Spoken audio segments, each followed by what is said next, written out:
దయచేసి మోకరిల్లండి.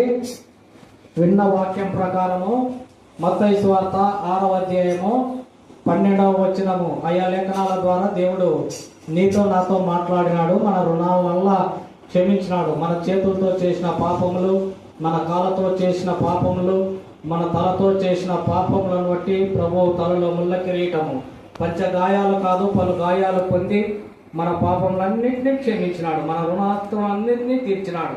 కానీ మనమే ఆయనకు రుణపడి ఉన్నాము. కాబట్టి ఆ రుణాన్ని బట్టి మనము ఏమీ చెల్లించలేము. కానీ దేవునికి కేవలము కృతజ్ఞతాస్తుతులు చెల్లించవలనని ప్రభుపేట మనవి చేస్తున్నాను. మొట్టమొదటగా వంట చేసేవారు దేవుణ్ణి స్తుతించి వంట చేయండి. మిగతా వారు ఒక్కొక్కరుగా మార్చి దేవుణ్ణి స్తుతించవలనని ప్రభుపేట మనవి చేస్తున్నాం. చిన్నపిల్లలు మైక్ అందియండి ఆరాధించే వారికి.